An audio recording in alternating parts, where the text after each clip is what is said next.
Pour envoyer des notifications depuis la plateforme iOS, c'est un peu différent.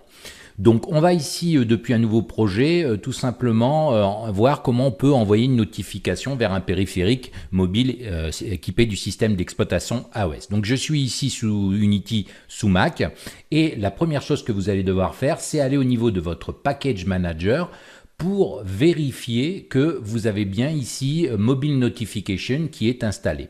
Alors si ce n'est pas le cas, vous savez comment faire. Vous allez tout simplement ici au niveau de Unity Registry, vous tapez ici par exemple mobile et vous allez voir le package apparaître. Vous n'avez plus ici qu'à l'installer. Donc une fois que c'est fait, vous êtes ici. Donc je vais vous présenter un petit peu maintenant l'interface. Alors elle est très similaire à ce que vous avez eu précédemment.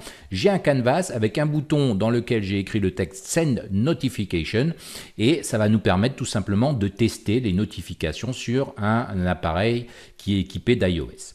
Donc ici, j'ai un script qui est affecté au Canvas Notification. Vous pouvez voir qu'il y a des champs texte ici qui sont déjà pré-renseignés, notamment le titre, le corps de la notification et le délai en fait en secondes de la notification.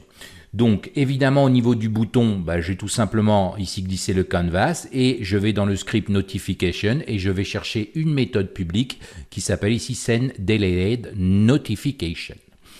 Donc une fois que ça c'est fait, on va voir un petit peu comment on opère au niveau du code. Alors on va éditer le script et on va regarder maintenant comment on doit opérer. Donc là, à la différence de tout à l'heure, on va importer l'espace de nom unity.notification.ios. Tout à l'heure c'était Android, évidemment, ici on est sur la plateforme iOS. Donc ensuite vous pouvez voir que j'ai ici mes champs publics de chaîne de caractères et de type int.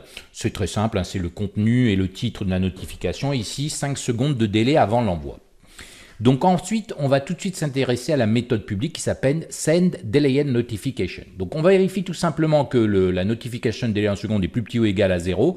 À ce moment-là, tout simplement, on écrit que le délai doit être supérieur à 0, sinon on peut avoir un souci, et donc on fait un return pour sortir de la méthode. Donc ensuite, ce qui va être intéressant, c'est que là, on va utiliser une var de type iOS Notification Time interval trigger, je vais arriver à le dire.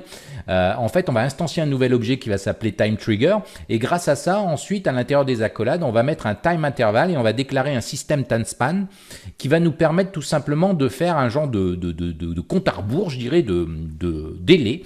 Et le premier chiffre, en fait, correspond aux heures, aux minutes et ici aux secondes. Donc voilà pourquoi j'ai passé ici mes 5 secondes. Ensuite, vous avez aussi la possibilité d'utiliser repeats égale false. Si vous mettez true, ça va le répéter. En fait, ça va le tourner en boucle tous les 5 secondes, alors que là, ça va tout simplement l'utiliser qu'une seule fois. Donc ensuite, on va passer à la préparation, je dirais, de notre notification. Donc var notification égale new iOS notification. Et là, on va passer quelques paramètres. Donc évidemment, il y en a qui sont très évidents. Le titre, c'est tout simplement le titre de la notification. Le body, ensuite, en dessous, c'est tout simplement le contenu de la notification, le texte qui doit être affiché. Et ensuite, vous avez le subtitle. Là, j'ai rien mis, j'ai mis une chaîne vide, mais ça va être un sous-titre. Vous pouvez l'insérer aussi.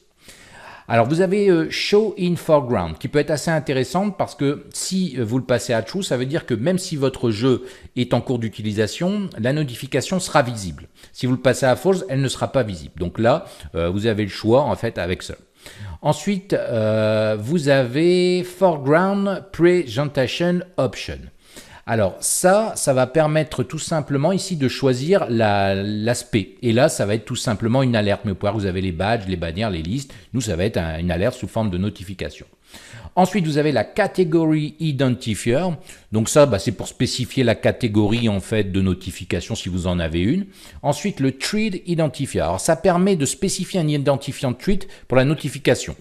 Alors ça peut être utilisé pour regrouper des notifications liées à un même fil, etc. Et ensuite, vous avez le trigger, qui est tout simplement le paramètre qui spécifie, c'est le déclencheur de la notification. Et là, on va utiliser en fait notre délai, notre time trigger, qui va nous permettre d'envoyer la notification. Et ensuite, on envoie tout simplement iOS Notification Center, Schedule Notification, de quoi? De la notification.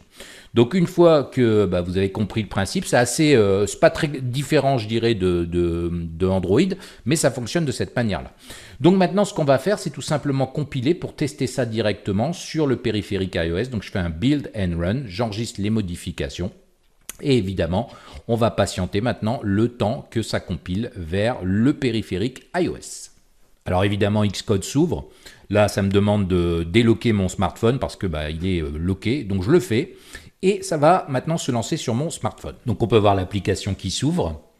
Et maintenant, je n'ai plus qu'à cliquer ici sur Send Notification.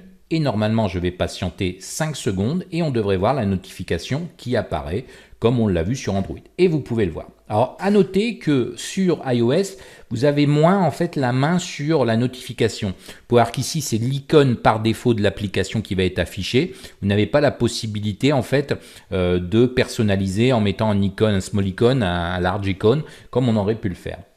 Alors, ce qui est intéressant évidemment de voir, c'est que maintenant, si je reviens ici au niveau de mes notifications, on peut voir qu'elle est bien là. Et si je clique dessus, ça réouvre ici l'application, en fait, le jeu en question. Donc, on peut aussi vérifier qu'il n'y a eu aucun son. Ça, c'est tout simplement parce que j'étais en train d'utiliser le jeu. Mais par contre, si je clique ici sur Send Notification et que je ressors ici, je vais carrément même le quitter si j'y arrive. Bon, j'ai pas réussi, je vais le refaire. Voilà, Send Notification. Vous pouvez voir que en fait, mon smartphone, là, m'affiche la notification avec le petit son d'alerte, comme ça doit fonctionner. Donc, voilà comment on peut opérer tout simplement pour envoyer des notifications sur un périphérique mobile équipé du système d'exploitation iOS.